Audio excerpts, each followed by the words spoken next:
Good morning, everybody. It is 10 o'clock, so welcome to today's Cabinet meeting here in the Council Chamber. So I don't think we've got a few guests this morning as well, and no doubt they'll come to the fore when we begin.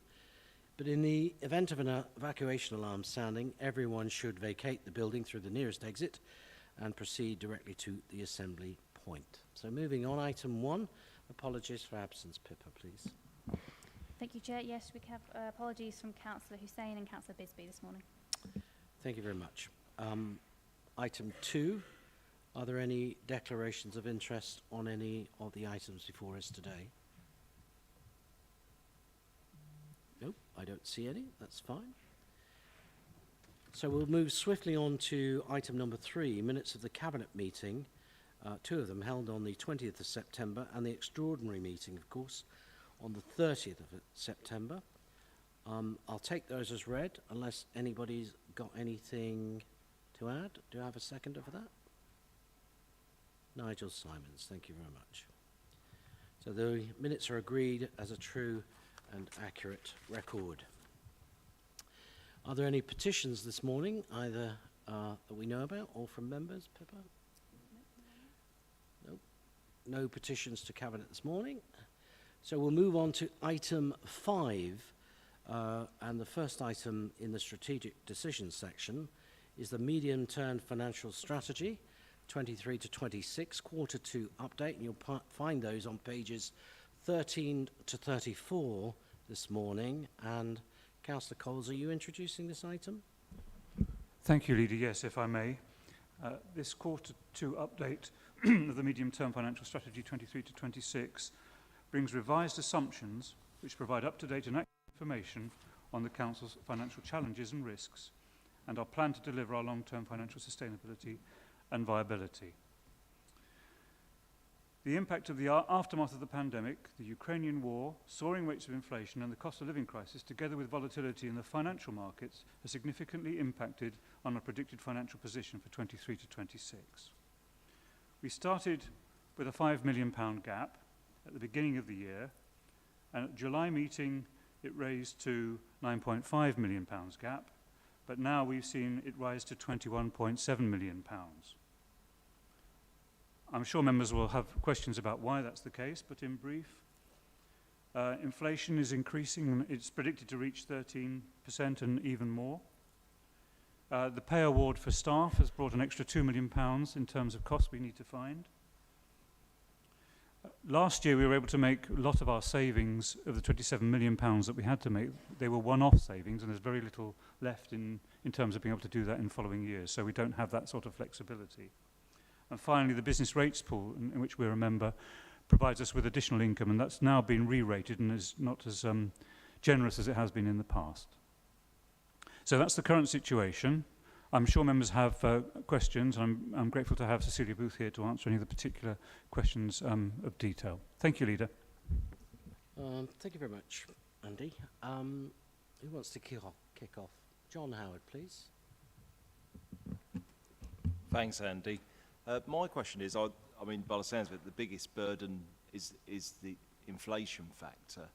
Do you see that as the biggest factor, and do you think it could yet get worse, which is probably an impossible question to answer at the moment, but how do you see it going forwards? Thank you, Councillor. I'll ask Cecilia Booth to go over the details of the predictions. Yes, it is bad, and it could get worse. We don't know. We're working on the Bank of England forecasts. I attended a meeting of the Society of Municipal Treasurers on Friday, and because of the pay awards, the inflation levels, the number of unitary authorities are on the verge of falling over at the moment. We've been told quite categorically from the government as well not to expect more, so we'll get a reasonably flattish settlement, so it's going to be really, really tough going forward. What we're doing to mitigate it is we have a procurement expert who is at the moment going through every one of the council's major contracts to see which contracts we don't have a CPI or RPI inflationary increase on an annual basis, and then that will mitigate the pressure a little bit. But it's going to be very, very tough, and we're probably going to have to make some quite difficult decisions when we get down to the detail. On the flip side of that, with interest rates going up, we're also earning a little bit more on our investment balances. And I've got the Treasury team to be more proactive. We're using investment instruments that other local authorities are using that we haven't used in the past, looking at possibly raising another £500,000 from our investment portfolio. So we're doing what we can to mitigate the pressure, but this is a huge pressure for us and for other local authorities as well. Anybody else on this section? Steve. Yeah, thank you, Leader. One doesn't want fire sales of council ownership properties and land, but do we have any thoughts on prudent and sensible disposals that may aid our financial position? Yes, we do. We have a disposal programme that I think members have seen now. Our head of property services is updating that as we speak. She's expecting to generate another £5 to £6 million in the current financial year, only disposing of surplus assets. We're not in any way looking at a fire sale. We're not rushing in to sell our assets to balance the revenue budget. We are using the capital receipts to fund the essential items in our capital programme, and ideally, looking at where borrowing rates are going, we will be looking to repay maturing loans because we can't afford to replace them. So no fire sale. There's a phased and sustainable disposal plan going. The new Chancellor in the House of Commons will be set out this morning. So let's see what that brings and whether that affects us further. Okay, are we happy just to note this, folks? Yep, agreed. Thank you very much. Okay, we'll move on to the next item then, which is item number 6, the health and well-being overarching strategy approach, and you'll find that on pages 35 to 58. I note that John Howard will introduce this, and I believe I saw Joyty somewhere. And other, oh, there she's hiding behind my monitor here. Okay, so John, do you want to introduce this, please? Thank you, Leader. Yeah, good morning, everybody. So we're here this morning to introduce the health and well-being overarching strategic approach, which is not that easy to say, is it? It's been developed in partnership with the Integrated Care Partnership, who are now working very closely with the Joint Health and Wellbeing Board for Peterborough and Cambridgeshire. We've agreed 3 overarching ambitions, which are to have better outcomes for our children, reduce inequalities in deaths under 75 years, and increase the number of years that people will live in good health. And underpinning these are 4 priorities, which are to create an environment to give people the opportunity to be as healthy as they can be, to ensure our children are ready to enter education and exit, prepared for the next phase of their lives, promote early intervention and prevention measures to improve mental health and well-being, and reduce poverty through better employment and housing. We've now engaged with partner organisations and the public, and there has been general endorsement of these priorities. We are now working with partners to develop the detail of the strategy for the 4 priorities. Thank you. Thank you, Councillor Howard. I know there are a number of questions on this. Who wants to kick them off? Marco, please. Hi. I was just wondering, with all the new reforms that are coming in, which do you think are going to be the most difficult to implement?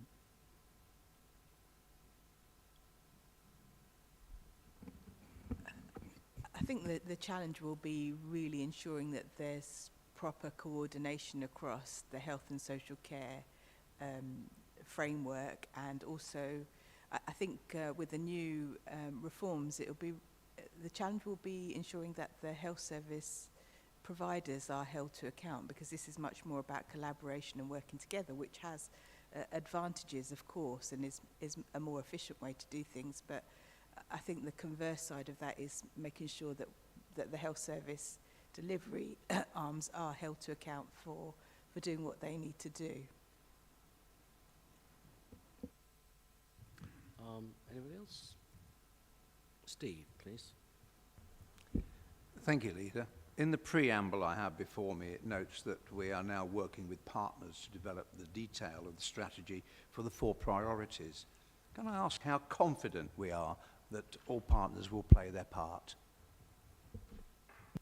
Just do you want to start on that? I think it's a challenge. I think there have been some early successes in that the SROs for the 4 priorities come from across the economy. So, for example, we've got district chief execs who are SROs. We've got the assistant chief constables, an SRO. We've got SROs from the health service. And they've had to work together to deliver a presentation that we all received at the Health and Wellbeing Board last Friday. So they've done that, and I think one early success that I can report is that a few of them have said to me, "Oh, I didn't know so-and-so was doing that," or "I didn't know." So there's been a lot of exchange of information that I think will lead to better coordination and increased efficiencies. And they all presented together at the Health and Wellbeing Board. So I think there's some early successes to report. That's not to say it's all going to be plain sailing, and I think that they will need support. So we have a public health officer supporting each of the priorities too. And I think, you know, there will need to continue to be challenge across the system to make sure people do their bit to contribute to health and well-being. It's all of our business. So I think a good start, and we'll keep the pressure up. And just second to that, especially with the Health and Wellbeing Board, there's some really important people who all sit around the same table, and the engagement is really important. On Friday morning, before the actual formal meeting started, a lot of the key members got together in an informal way to get to know each other more and understand each other's roles more. And I think exercises like that are really beneficial, because when, important people all sit with their name placards, doing their own roles very well, but it's really important that everyone understands, how to connect with each other and work together, and I think that will really help as well. Thank you, John. Councillor Sainsbury, then Councillor Coles. Thank you, Leader. Is the Health and Wellbeing Board considering the impact of cost of living on health? Yeah, thank you, Councillor Sainsbury. Yeah, absolutely. And we think it will flow through all the priorities, to be honest, because I think with the impact of cost of living, I think the people who fall into these priorities, it widens. So yeah, it's a really core focus of us, and we're now trying to make sure that the cost of living goes into the agenda in each item we look at now, to make sure we look after the impact. So the 4 priorities that we had originally do recognise the wider determinants anyway, and the impact of poverty and housing, etc., on how well people live. We also received at the Health and Wellbeing Board on Friday a presentation on the potential impacts on health of the cost of living situation, and that then set the tone for the 4 priorities, and we do expect not that the health and wellbeing strategy will reproduce all of the work that's happening across the partnership to address cost of living, but do all they can to mitigate against the health impacts of cost of living. Andy. Thank you, Leader. I just wonder if you could help me about how this strategy is going to deal with the lifestyle issues that have such an impact on people's health: obesity, alcohol, illegal drugs, and smoking, and inactivity. It's incredibly difficult to deal with these because there's no form of coercion at all. I'm just wondering how that's being embedded in the strategy to make sure that we can provide the lifestyle opportunities that we would like our population to see. So one of the priorities is titled Environments for Healthy Living. There's so much we could do under that particular heading, but we've chosen to focus on obesity in the first instance because there are a number of reasons. It's the thing that is affecting how well people live the most, in terms of volume. It's going in the wrong direction. And the majority of our adults are now overweight, and about 36% of our children are leaving primary school obese or overweight. So we've chosen that as our initial priority, and there are some big things that need to happen system-wide to address that priority, but we've picked some early wins, and one is to address behavioural risk factors in schools. So to try and get all, we've got those children for 11 years, for about 6 hours a day, 5 days a week. And interventions that reach all children through schools are more likely to reduce inequalities. If we rely on parents, that could further increase inequalities. So one of the early wins is to increase physical activity through schools as part of the school day, and to address food exposure as part of the school day as well. So there are some, potentially things that we could turn around in a year. I know it's easier said than done, particularly with academies in the picture. We're also carrying out some behavioural insights work. Unfortunately, I don't have the budget in Peterborough to match that, what we're doing in Cambridgeshire, but of course learning will be shared. And it's possible that other partners might also input into that part. So that will give us more detailed information about why people behave in the way they do, what would motivate them to change, and the barriers to change that we can then design interventions on the back of. And then, I've forgotten what the third one was. Sorry, it's popped out of my head. But there is another potential, that's it, I think it's the obesity pathway. So identification of adult obesity through primary care, and then onward referral for either behavioural interventions or clinical interventions as necessary. Thank you, Chairman. It's such a difficult job to do. I do appreciate the work that's done, but something that I'd like to keep focus on. Thank you. I don't have any more questions, I think, other than Councillor Ayres' patience. So, show now. Okay, Lynn, do you want to ask the Yes, final but question? this is not so much a question as a comment, because obviously this matter is under the authority of the Cabinet member of Councillor Howard, because he deals with public health. But I do want to make a point about how important I think that this Health and Wellbeing Joint Board has become, particularly for children, because of course that is the area in Cabinet that I have in my portfolio, and I mean, I've taken the view for a very long time that children have a lot of future for this country. It may be an obvious thing to say, but it's not always recognised. And I do think that working together to help the children and to actually have it as one of the 4 priorities, and to mention early help, etc., is extremely important. And as a Cabinet member for Children's Services, I actually sit on this Health and Wellbeing Board as well. And so know everything that is happening that will assist our children for the future. So I'd like to say how grateful I am that I was placed on that board, and that was agreed across the 2 counties that should happen. So thank you very much. Thank you very much, everyone. So it's recommended Cabinet approve the proposals for the overarching Cambridgeshire and Peterborough Health and Wellbeing Strategy, which will be an integral part of the integrated care strategy. We all happy to approve that? Agreed. Thank you very much. Okay then, well, we'll move swiftly on to item 7 today, interim biodiversity, net gain, BNG.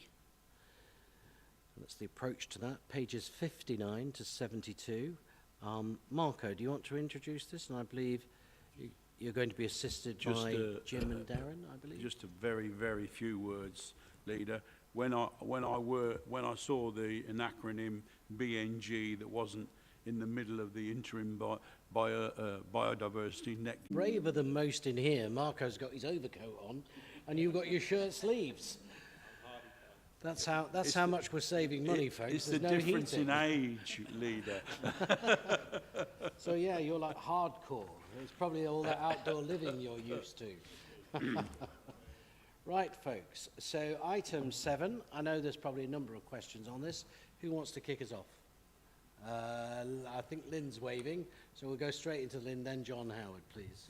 Yes, the consideration of the Natural Cambridgeshire's doubling nature aspiration. Bearing that in mind, my question is, why haven't we set our net gain target higher than 10%?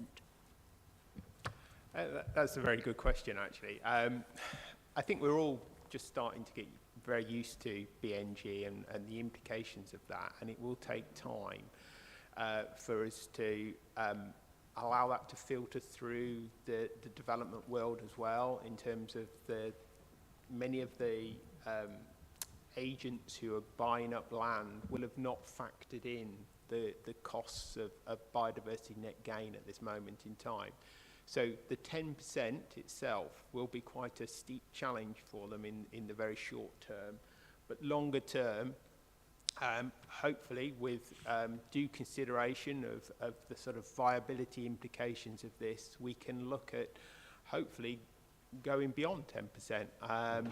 But that would have to be enforced by local plan policies as well to reinforce that. At the moment, the sort of statutory guidance is 10%. Many are treating that as the minimum, and hopefully in the future the City Council can consider beyond that. Oh, you want another question? No, I just want to ask what you just mentioned about the local plan, and when is that going to be looked at, and do you think there'll be a chance then to look at this prospect of a higher biodiversity gain?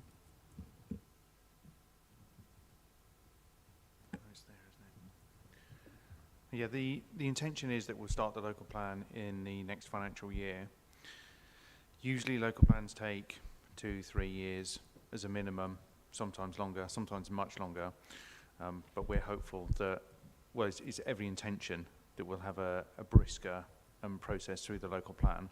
Part of that process is a viability assessment of all of the policies put together in the local plan.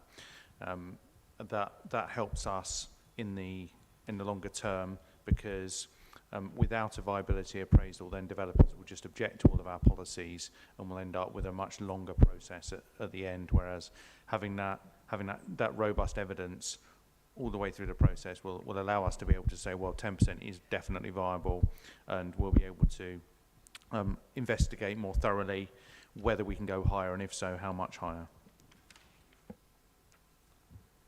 Great. Just a bit of housekeeping probably, Jimmy. You want to push that about 6 inches away from you because it's popping every time you speak. But that'll be fine, I suspect. John Howard. It's just my radio head kicking in, that's all. So. Thank you, Leader. I think we all agree that biodiversity is a really important issue, so fully endorse the interim approach you're taking. I was just interested to see, with our approach, how does that compare to neighbouring authorities? Thank you. Yes, well, we're very much aligned with the majority of Cambridgeshire at the moment. Cambridge City and South Cambridgeshire have adopted a very similar approach already. East Cambridgeshire, the documents are going to their, I think it's Planning Committee and Cabinet in the next sort of few weeks. There's only 2 at the moment that haven't adopted a similar approach, and that being Hunts and Fenland. They're the only 2. But discussions with them, we're working very collaboratively at the moment with regards to BN and strategic organisations who manage land assets to work collaboratively. And hopefully the indication is that that's a very positive thing, and we're going in the right direction at the moment. I've got Nigel Simons next. Yeah, thank you, Leader. Yeah.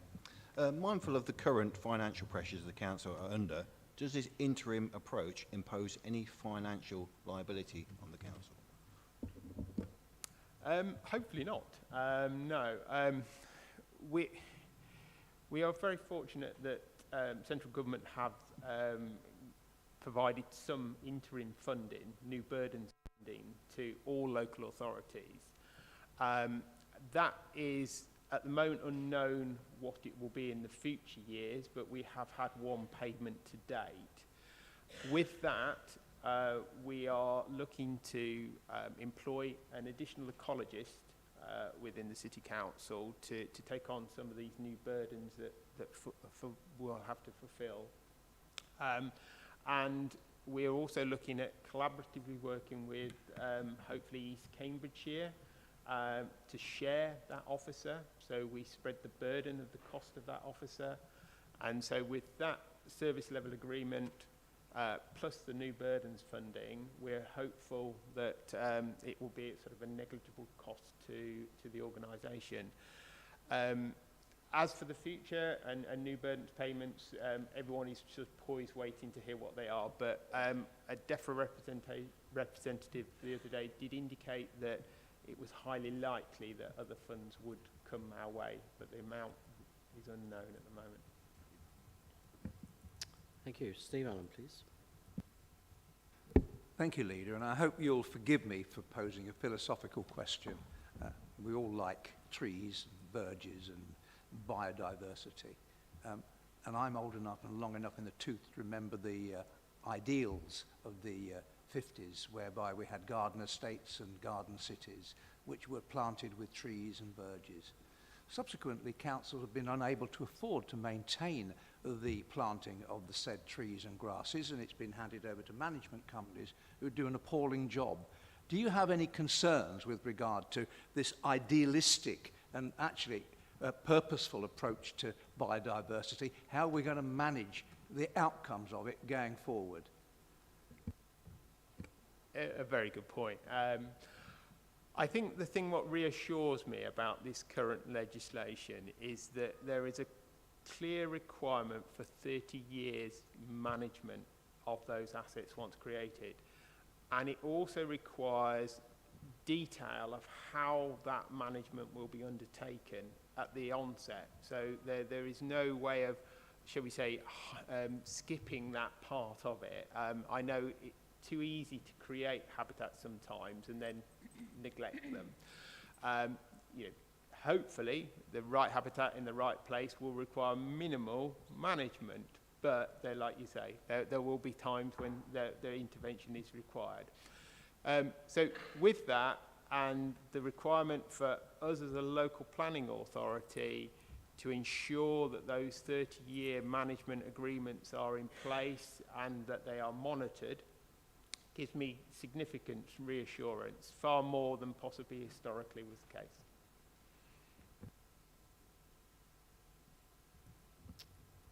Nicole Moyer, please. Thank you, Leader. My question was actually answered, but I've just thought of another one. Essentially, what additional cost will this impose on future developers? And are there concerns that it may deter potential investment in our city going forward? Thank you. It's very difficult to put an exact price on what BNG will cost, but there are some neighbouring authorities who have done some initial viability analysis on BNG, and it sounds a bizarre thing to say, but going up to 10% is the most significant pressure on the sort of return, shall we say, from the land. Going beyond 10%, the actual burden seems to be and less of a challenge for a developer. So I'm very, I suppose if you put it in the context of all the other constraints and burdens that you have to consider when purchasing land for development, it's possibly not the greatest cost by any means, and I don't think it in any shape or form would compromise development. And I would see, to a certain degree, it would add to the value of many developments as well. People would like to come and live in those areas because they're green and pleasant and have rich biodiversity around them. It's a very good, strong marketing tool for many individuals who may want to consider that. So hopefully it won't compromise any development. It will only enhance it in the longer term. But the actual true costs at the moment are unknown. And I think it will be dependent on whether you do your off-site. You do off-site provision or you do your BNG on-site. The costs are so variable. There's a lot of talk at the moment about the cost of biodiversity units when people purchase those. And it will be a free market for people to trade units. And, there is some speculation that some of those prices could be quite high in certain areas where possibly there's limited opportunities. But only time will tell exactly what those financial implications are. And last speaker that I have noted is Councillor Coles. Thank you, Leader. A very interesting report. I'm just wondering on a more specific level, if we've got a developer looking at contaminated land or brownfield sites, that's quite a significant uptick in terms of their costs already. Are they still expected to apply this? And is it sensible to expect them to do on-site BNG when clearly they're going to be dealing with some fairly significant issues with the land itself? Yes, all applications, well, majority of applications, I should say, give clarity here, is there's very few exceptions to the requirement to provide BNG. They're typically sort of smaller householder developments, developments less than 20 square metres, and things like that. So, yes, it will apply. And it's not always necessarily inappropriate to have BNG on a brownfield site. Sometimes those brownfield sites are ecologically quite rich. I'd take, for example, the rear of San Martin House. That's had numerous ecological studies undertaken on it over recent years, and it's actually a real valuable resource in the heart of the city. And nature is a wonderful thing at reclaiming land that previously was seen to have no value. In terms of that habitat that was there, is quite unique in the city centre and the value. So I think it will still be possible to have BNG delivered on site, but it will be dependent on circumstances and what type of contamination it was, etc., to whether that's viable or not. Thank you, members. If there are no more questions on that, I'll move to the recommendations that are set out before you on page 59, which is endorse the proposals set out in the report as an interim approach of guiding principles for securing biodiversity net gain for developments within Peterborough, and delegate to the Executive Director Place and Economy to make minor changes to the technical note if required. All agree? Agreed. Lovely. Thank you very much.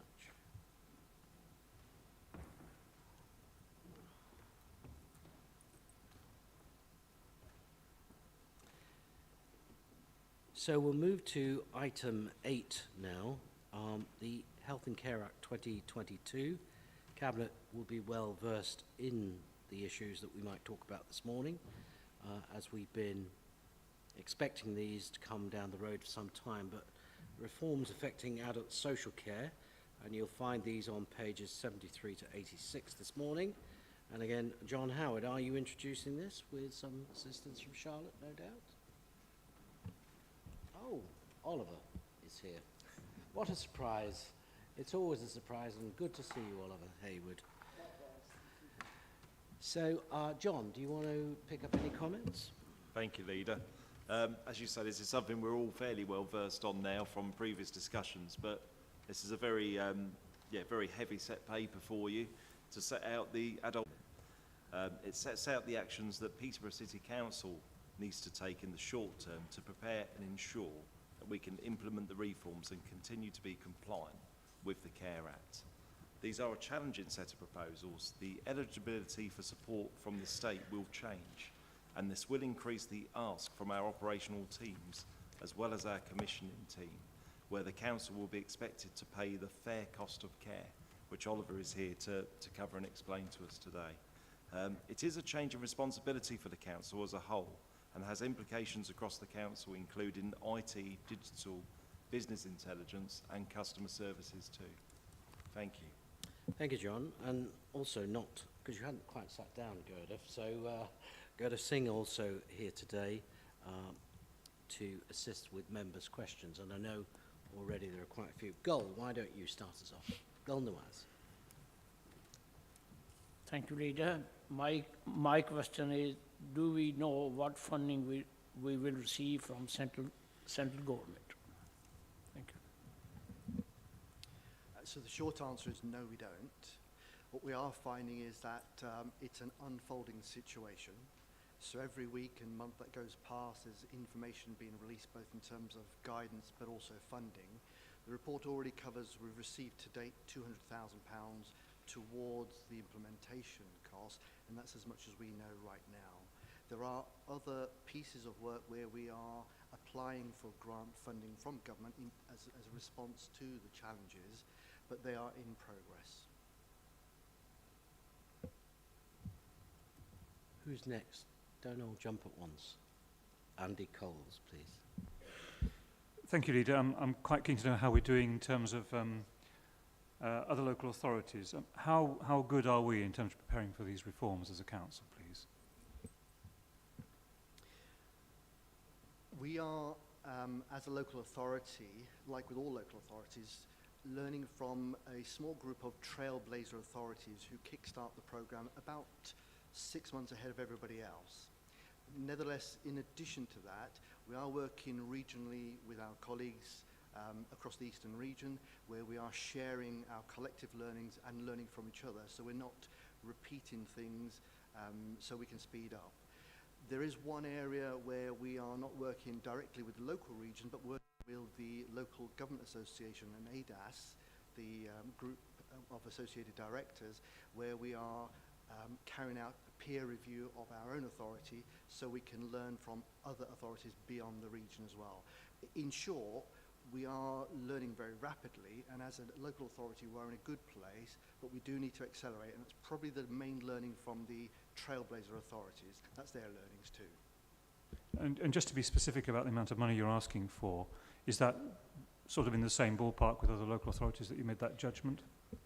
It's really difficult to say because everybody's starting from a different point. So in terms of their level of development within social care, we're not a huge distance away from others. There will be those that are slightly ahead of us and some that are slightly behind us. So we're not an outlier. Steve Allen, please. Thank you, Leader. Gentlemen, can I ask what implications the reforms have for providers of adult social care and their staff, and indeed are there any adverse implications to the sector? Thank you. So I suppose the biggest challenge we've got for our providers is the rates of pay. Something that Councillor Howard made reference to was the fair cost of care. That's an exercise which forms part of these reforms, where we have to essentially benchmark and engage with our independent provider sector to establish what is a fair cost of care. Appreciating that fair becomes quite an emotive word in this, we've considered that as a cost of care exercise. Peterborough has largely been very well performing regarding how well it pays its providers in terms of the Eastern region.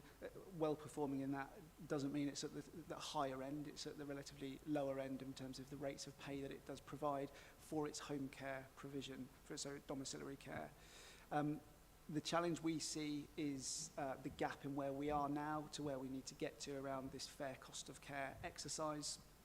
We have undertaken that and submitted that into the Department of Health and Social Care Friday just gone. That sees quite staggering numbers for Peterborough, and it is a guide. This is just a sort of a benchmarking exercise. In Peterborough, that equates to roughly £10 million as additional spend. The reality is that is not a funded exercise. It's funded at this stage to pay that level of care. And the reality is, if that's the fair cost of care, we're £10 million short as a provider sector. So the answer to your question is, what's the implication for our providers? The quantum is about £10 million. A substantial figure. Now, do I have anybody else with a question in this section? I can't see. Lynn, you want to ask a question? By all means, do so. I noticed on page 76 of the report, where there's talk of the Care Quality Commission getting involved, as it were, comparably to local authority children's services, where of course we have Ofsted looking at those. I mean, do we have any way of knowing at the present time what sort of standard we're at? Because I gather, I mean, they're under 420 here. You mentioned all sorts of things that we have to get into. We have to presumably become good or something of that order. How is it going to be judged?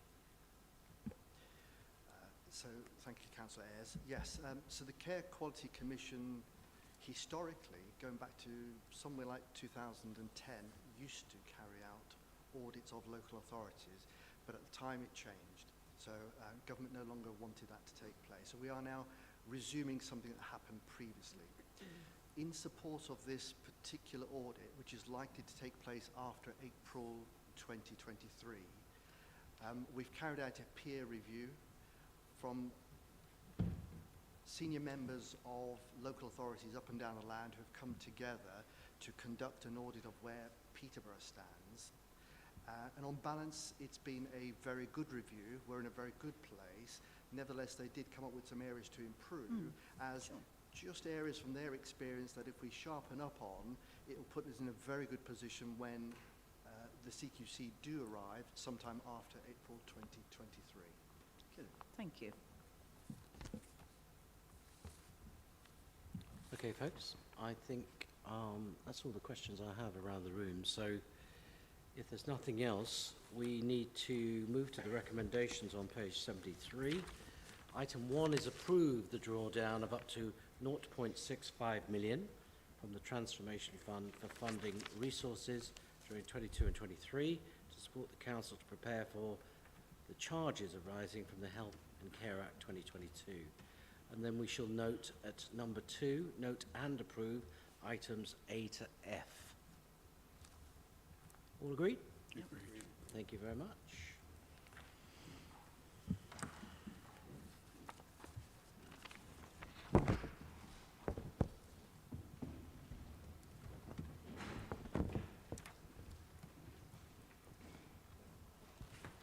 Now, had I thought about it, and I did think about it Friday, because I did mention to Pippa about changing these around, but then completely forgot. But I have got a cold, so my brain's not working as fast. But it's lovely to see you again.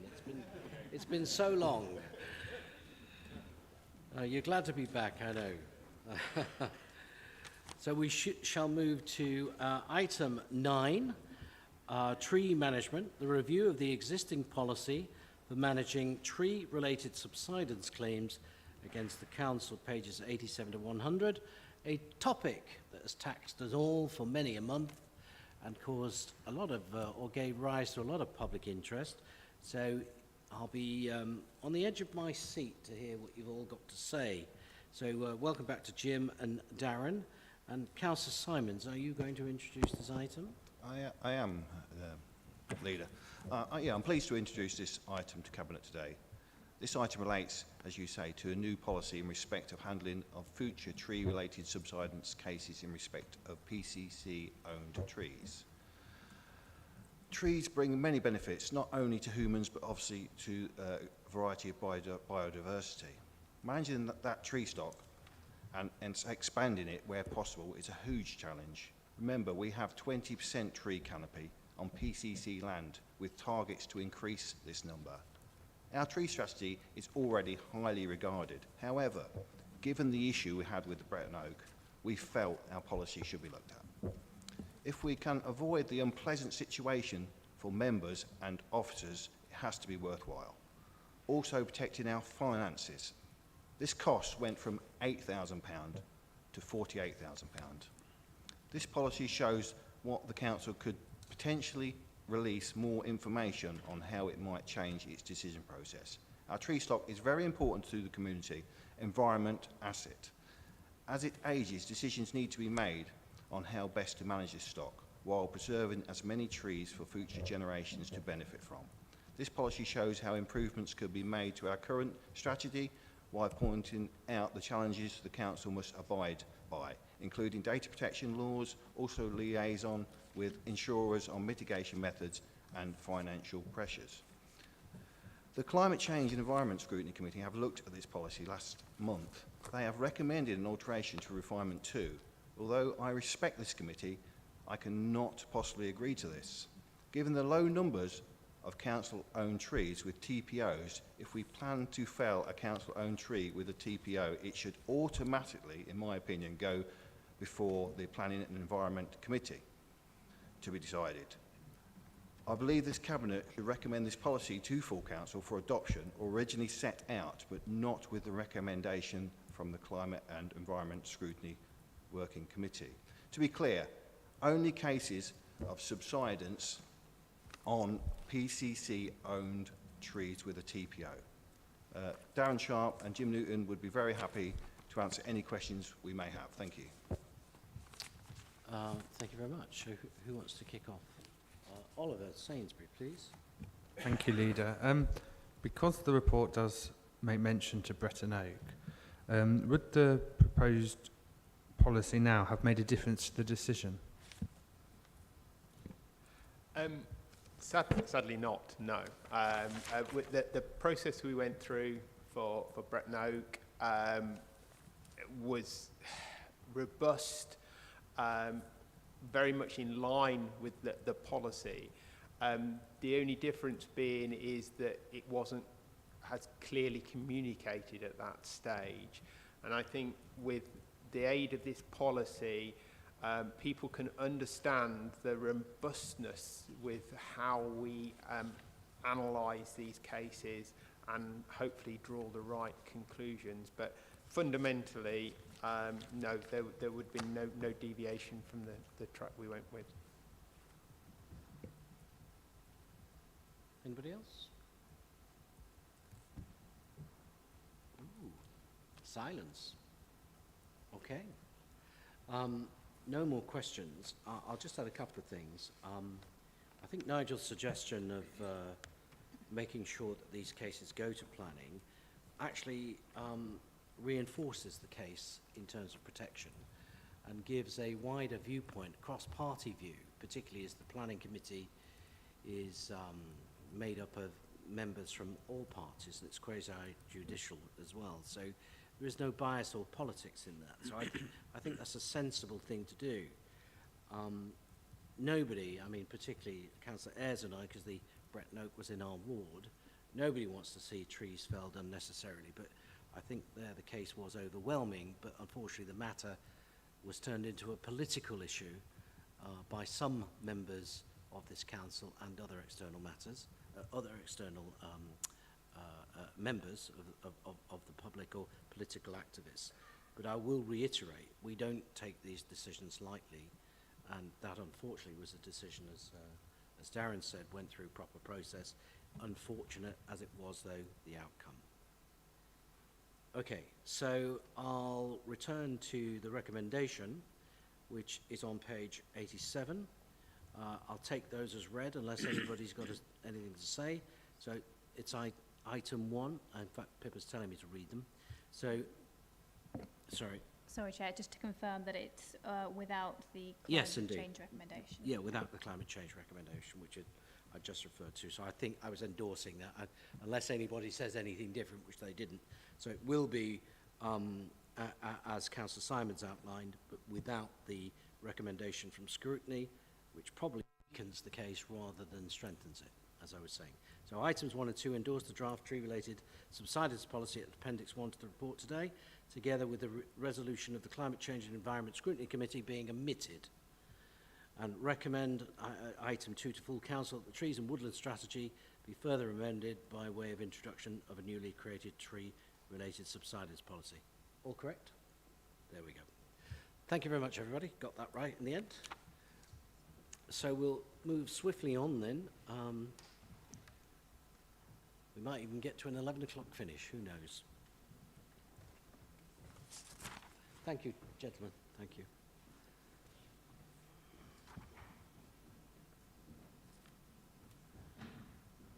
Well, maybe not, because I've seen the next item after the next one. So item 10 is the delegation of authority to negotiate and agree details of academy conversions, pages 101 to 104. And I've got Fran Cox. And I know that's not Jim Newton, because... No, that's all right. And I don't know who you are, sorry. Kathy Stansby, project team leader, was that? Oh, Project Academies Officer. Because you haven't got a badge, you see, I don't think, so never mind. I'd been here 14 years before I got one. So, okay. Right, so we'll move on to this item. Councillor Coles, you want to say something? Sorry to interrupt. I just thought I ought to highlight, although it's not an issue. I was formerly chair of governors at Neengate, but I am no longer, and I'm no longer involved. So just in case anyone was wondering if my name appears on any documentation, I'm no longer connected with the school. Ah.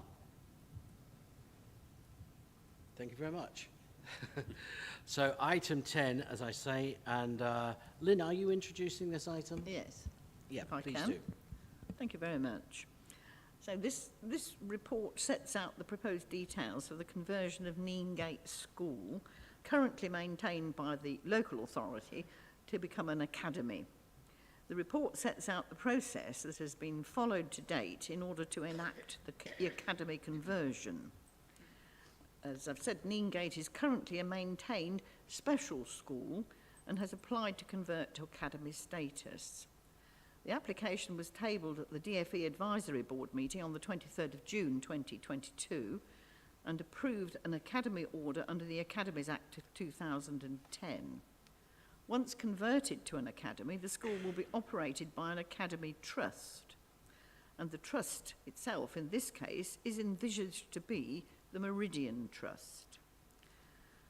The paper requests that Cabinet consider delegating authority to authorise the conversion of a school to academy status to the Corporate Director of People Services in consultation with the Cabinet Member for Education, Skills and University, who is me. And I know you'll do a splendid job doing it. So, ladies, do you have anything to add at this point before I move to any questions? No, just happy to take any questions. Happy to take any questions. Okay, who's first then? I know there's loads of you because we talked about it earlier. Andy Coles, Nigel and Steve, that's 3. Thank you. Thank you, Leader. Could I just ask, are we satisfied that the correct due diligence has been undertaken in the lead up to the academy conversion? And more specifically, much more specifically, is the property department of the council involved in any land that's involved in this particular transaction? Thank you. I'll take that. Yes, Councillor Coles. The land aspects, this paper covers the contract aspects of academy conversion. The land aspects are dealt with separately under a delegated authority. Cecile has been involved in submitting information with regard to this report from the property aspects, but only at a high level at this moment in time. That detail will come about when we go to complete the delegated authority. Thank you. So that will then go to the property department, which is obviously part of my remit. Yes. So that was what I was just checking. But I was just asking if we're satisfied that correct due diligence has been undertaken in the lead up to the academy conversion. Yeah, absolutely. We're satisfied from our officer perspective. Thanks. Nigel, please. Nigel Simons. Thank you, Leader. As a council, are we able to refuse academy conversion? The Secretary of State can and has powers to transfer schools over to academy status. The local authority has a statutory duty with regard to facilitating schools converting to academies. So, as far as I know, in my view, the local authority, if we were to frustrate or if we were not to agree to academy conversion, the Secretary of State could indeed transfer over the land and the contracts, and of course that would be binding to the local authority. So it's probably in our best interests to be involved and to facilitate the conversion of schools. Thanks. Councillor Allen. Steve Allen, please. Thank you, Leader, and hello, Claire, Cathy. Although it's mentioned in the papers, I just would like you to confirm the financial implications for the council if this goes ahead. Of course. Thank you. At this early stage, the complete financial implications aren't known, but what we can say, as you said, it is in the report, and it is with regard to the land aspects, the asset, the land asset and building asset will transfer over to the Academy Trust, and it will be removed from Peterborough's balance sheet. That is the main financial implication. The other implications around finance relate to direct funding. So although academies don't receive any additional funding from the government, what happens is the funding wouldn't come through to the local authority, it would go straight to the Academy Trust. And one of the implications might be in terms of our estate, so any obligations we have around looking after estate, maintaining the estate, would then transfer over to the Academy Trust. Okay. I've got anybody else with a question? No. Right. Okay. Thank you very much, folks.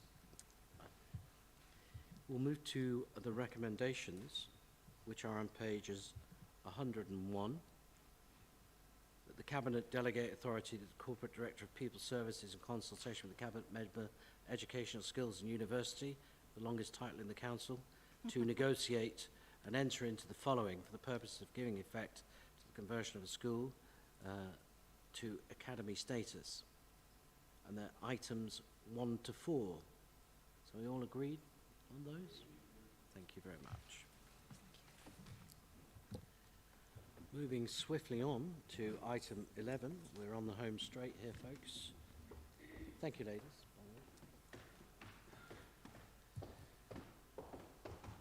And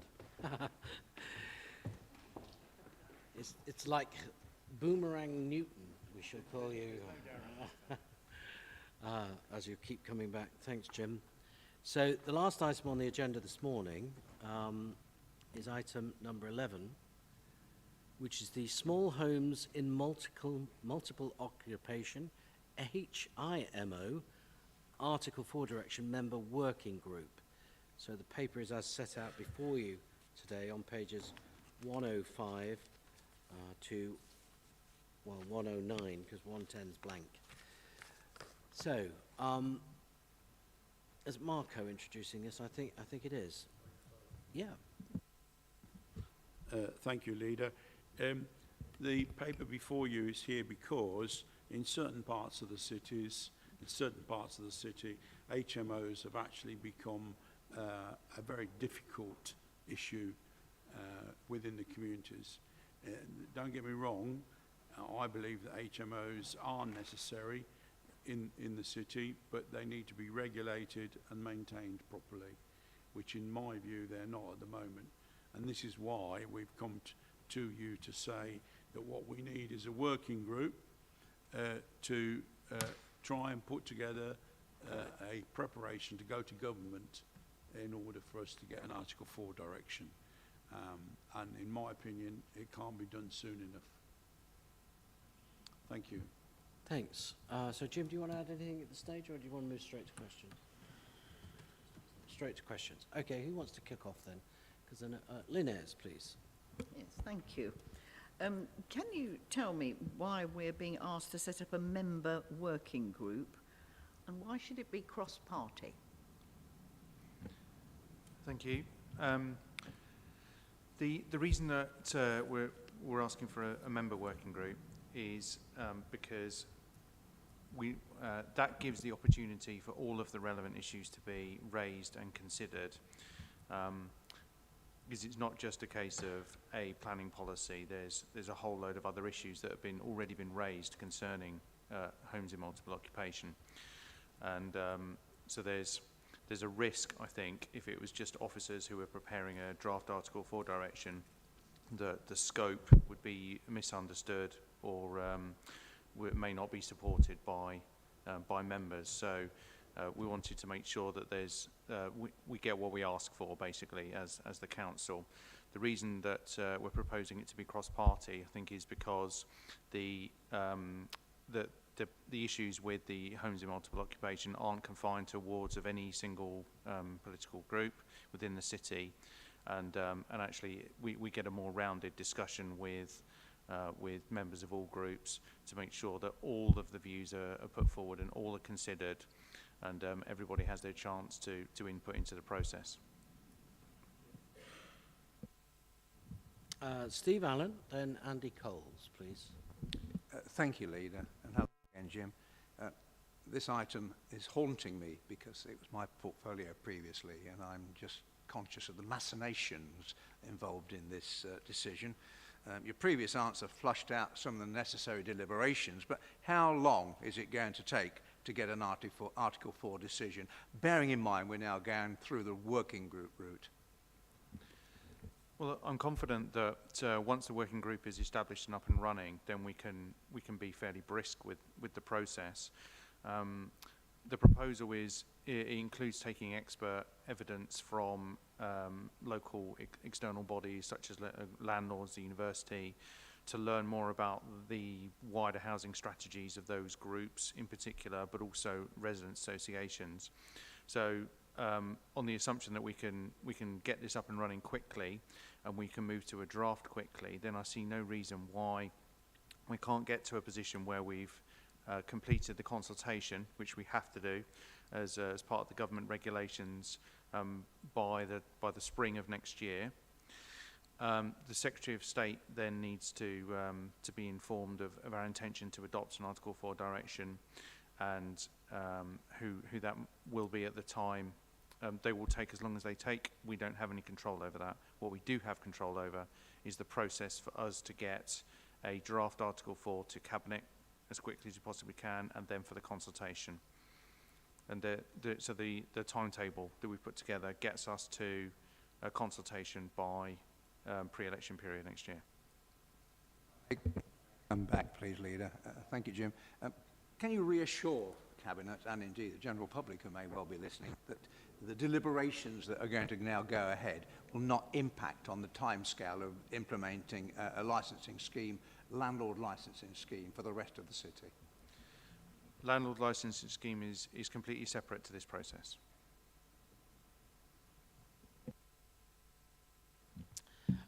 Andy Coles, please. Thank you, Leader. And you may be aware I had a motion that was supported by every councillor saying we should bring the Article 4 direction forward, and I appreciate there's been some delay. I think we need to move as fast as possible. It's good to hear you have a timetable. We mustn't let that slip.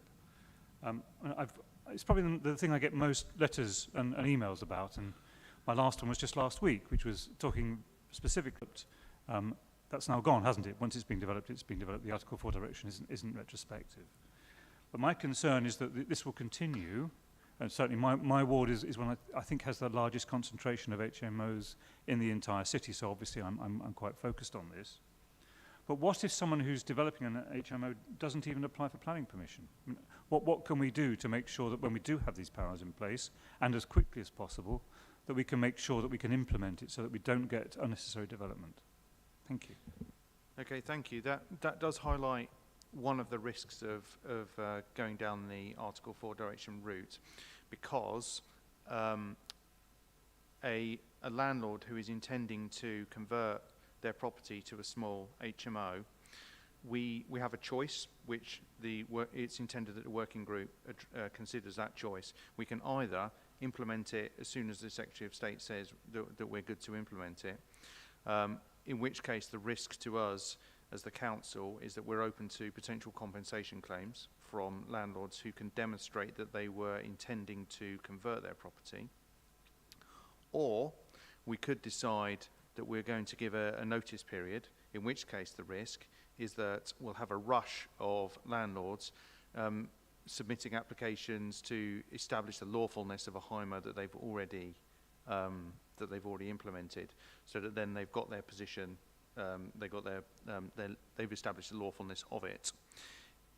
Once the Article 4 direction is in place, then any landlord who converts their property to a small HMO without planning permission will be subject to planning enforcement action the same as any landlord currently who converts their property to a large HMO without planning permission is subject to planning enforcement. So it's not a case of people can continue to do what they want. The intention of an Article 4 is to manage the planning status of those properties. The other issues that are raised by the public, the intention is that we investigate that through the working group with the idea that we come up with a comprehensive scheme of using all of our powers together to address those issues as best we can. Thank you. I'm hopeful that we get there, and sooner rather than later, but thank you very much. Thanks. John Howard, please. Thank you, Leader. I've got two questions, if that's all right. I've got a question following up on what Councillor Ayres was saying about the membership of the group as such. Was it considered having a ward representation on the working group rather than a political representation on the working group? I think there's a balance to be struck in setting up a working group between having representation and us being able to move forward quickly.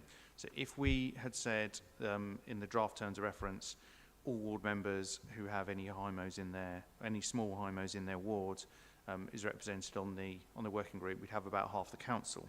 And so we wanted to keep it manageable, but also give groups the opportunity to put forward representatives and expect groups to discuss the issues internally with their representative ahead of coming on the working group.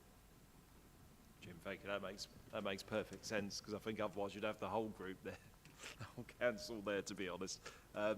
Hugely in support of this, so you know, I hope it's a great success and happens quickly. But looking ahead, how many? I mean, assuming it can go through, how many applications do you think we can expect? Do you think there's the capacity to deal with those as and when it does happen? Experience from elsewhere that have introduced similar Article 4 directions has been that there's two rushes of applications that come into the department. So the first is to establish the lawfulness of those existing ones, where there would be maybe 100, and then there would be, as landlords get used to the new process, then we would expect another peak of applications. As far as the capacity for us to be able to deal with it is concerned, we can't charge a fee, the same as we can with other planning applications, because central government has effectively made these permitted developments. So we're taking a permitted development right away, so we can't charge a fee. There will be an administrative cost. It depends on how many of those applications are called into committee as to how much it costs us. As a rule of thumb, a planning application being determined by a committee costs about 10 times a planning application that's determined by officers, because of all of the structure that goes around it, and it's almost all officer time as well as member time is that additional cost. So I can't give you a definitive answer, but I think it could be fairly significant for a short period, and then it'll settle down. I think the other factor to bear in mind is once the university gets to a critical mass where purpose-built student accommodation is viable, then I think we can expect quite a significant drop in the number of student HIMOs that would be coming forward. So it's good timing from that point of view for us to address an issue that we know will be coming in the short term.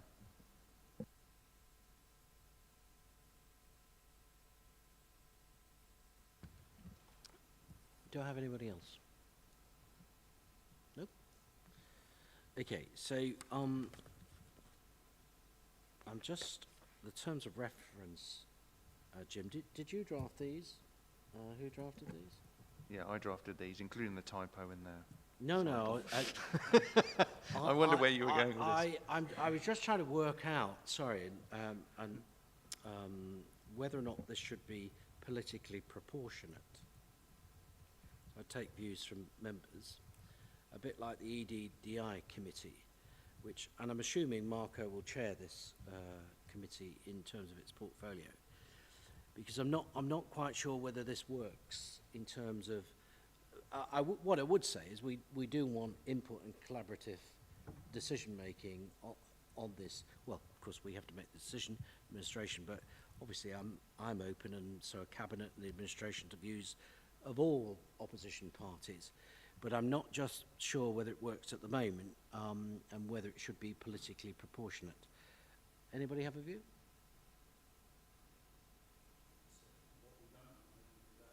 Mm-hmm.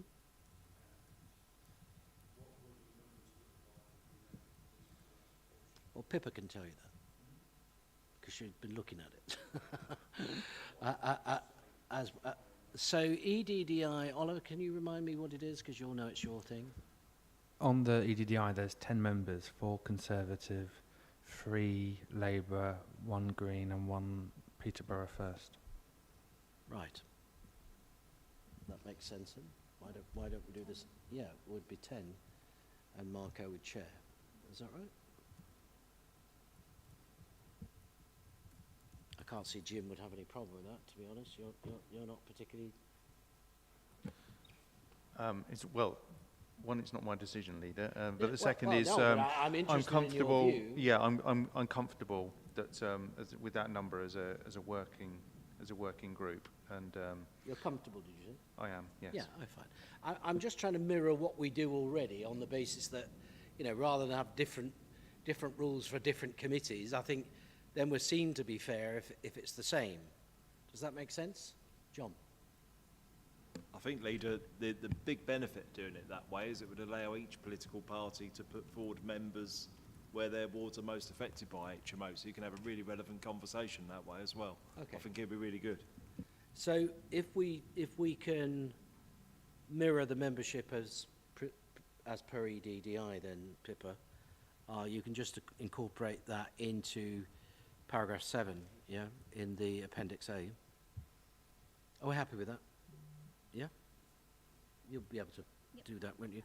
So instead of 1 member from each political group, it will be whatever words you choose to use, or whatever it says in the EDDI makeup.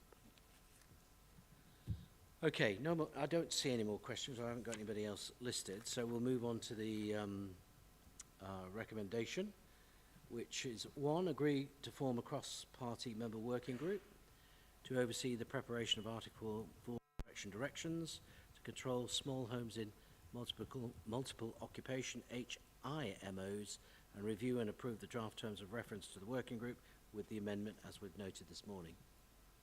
Yeah? Agreed. So we're all agreed on that? Wonderful. I think, my friends, that brings us to the close of today's meeting. Thank you to all the officers for all their hard work in preparing the reports and attending today, and thank you, members, for your attendance here at Cabinet. And at 11:15, I shall close today's meeting. Thank you very much.